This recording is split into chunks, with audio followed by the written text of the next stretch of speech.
I haven't actually lost the dog, but it's such a miserable day, and she's been so miserable that I've got to take her a walk. Please forgive me for not having her.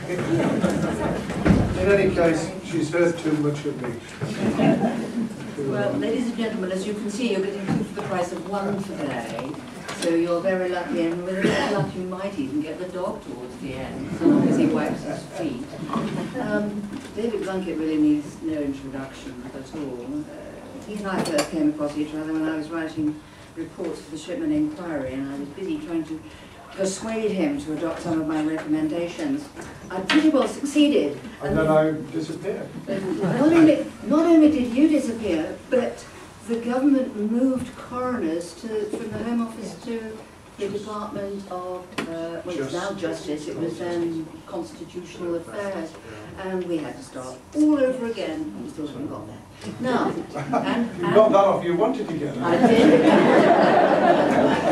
And Andrew Brown is the winner of the Orwell Prize, and he has written a book about Sweden, for which country I think he has a long-standing passion, maybe love-hate relationship. Yes. Anyway, the two of them are going to talk about Sweden mainly, and other things perhaps. On you go. Thank you.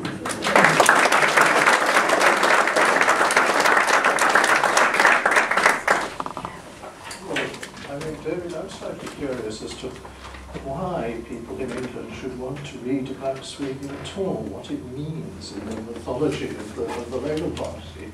Well, because on the left generally, and now actually in all political parties, because I noticed that it's prayed in aid by the Conservatives and the Liberal Democrats as well.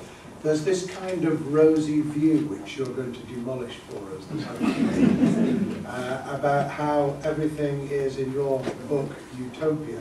And of course you do spell out, because I've had the privilege of reading nearly all of it, how it is in part and it isn't in part. And that of course is life and politics and everything mixed up, but it's a much more complex society than I'd ever envisaged, because we think of a wonderful welfare state. We think that if people are in difficulty, there's automatically mutuality and a helping hand. We think that there's great freedom, and you touch on that interestingly, don't you? Which I'm going to get you to talk about, because we're going to make each other talk. And then we're going to get you to talk as well. You touch on how, you know, in this free society, and we think of wonderful girls and all that. You did, because you look, you went out with one, married one, had a child. But it wasn't quite like that, was it? Well, no, not at all. I mean, it is technically true that I married a blonde Swedish nurse, but and that is, for most of us, Utopia.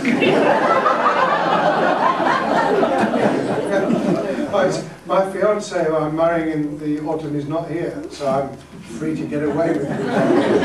And she's not blonde and she's not Swedish. And she's a GP, not a nurse. Yes, I used to advise my Swedish wife that she should really retrain as a doctor, because she hated her patients so much. I like that. Tell us, because the audience won't necessarily have had a chance to read the book, that some of the contradictions come out, which is why you spent so much time fishing. You know, you escaped from it, didn't you? Yeah, well, I went fishing because I was lonely, because I had time on my hands,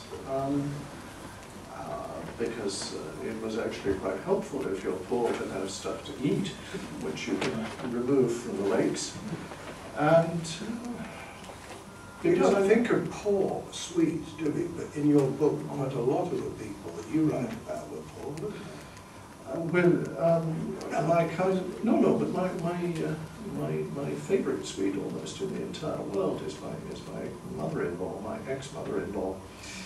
And when she grew up, she was absolutely poor. This was in a little hamlet so remote that its name just means the village. Really? I mean, there it is on the map, village. And, because again the audience won't know, tell them about the winter in that village. Tell them about the description of her as a little girl. Oh, yeah, I mean, Sigrid, I called her something else in the book, but that's okay, I can let the secret out now. Sigrid, you know, in winter, she thought herself, they had to walk 3 miles through the snow to school. It sounds like Yorkshire, but actually there's more snow. And then she used to say, well, we were frightened of the horse. There's a big wild horse on there. And they lived just on the edge of the forest. There's a clearing, a little potatoes. Her mother had cows. They had this wonderful peasant custom of washing the cow at Christmas. You washed all your animals. It was well, people didn't have cars, you know, so some kind of competition. And she would call to them. She remembers her mother calling to the cows. And this was pure peasant life. The mother had 14 children and ended up looking after 2 of her grandchildren. You know, they all left school as soon as they possibly could. When Sigrid, that there was some awful story she told of having to go to her first communion, which was a big thing in those days,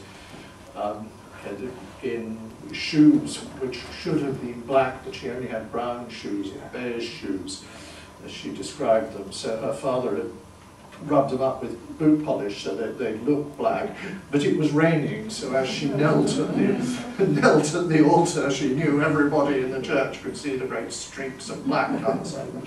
And you described in one part where someone didn't have the footwear to go to school and literally was in the house, in the house, because it's dark, isn't it? Yeah, no, that wasn't her. That was a novelist called David Blunkett, who, writing of his upbringing in the 20s, as a very poor farmer, as child of a very poor farming family, said that they would stay indoors all winter because they didn't have the shoes or the clothes to go out.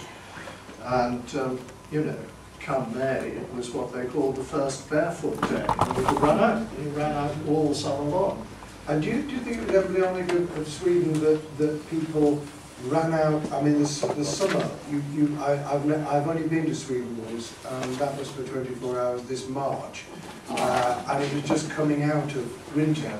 But it would be closed down, or the light would be 3 or 4 hours in the middle of winter, and hardly any dark in the middle of summer, is that right? Yeah, it depends where you are. It's a very, very long country. It's 1,000 miles long. It's further from the south to the north than it is from the south of Sweden to Naples. So that explains why so many Swedes fly here to the sunshine. Oh yes, oh yes. You have. I mean, I remember flying from Stockholm to Gambia in February once. And it was fantastic. It was a complete revelation. Coming back was like returning to prison. You know, it's cold, it's grey, and it's dark. But is Sweden a bit like those contrasts that in the summer you describe midsummer parties and the light never really fading and people being outdoors all the time, and then the next part of the year they're closed down. And I got the impression that from the book, that they were a bit like that there was a closed part and almost organised, joyous part. Yes, I think that's entirely true. I think without the great wheel of the seasons, which you just don't have in this country. I mean, we've got weather here. We haven't got we haven't got climate and seasons at all. And without that, you just don't understand the country. The contrast between how it feels in late January when it's been dark forever and it's going to go on being dark forever, and high summer when the whole world is alive and you just feel as if your blood had been swapped out for champagne. And this happens every year. One gets very strangely fatalistic about it. I think this has something to do with the Swedish attitude to marriage and heartbreak and related subjects. You know there's a great cycle of happiness and misery in the world, and there's nothing much you can do about it.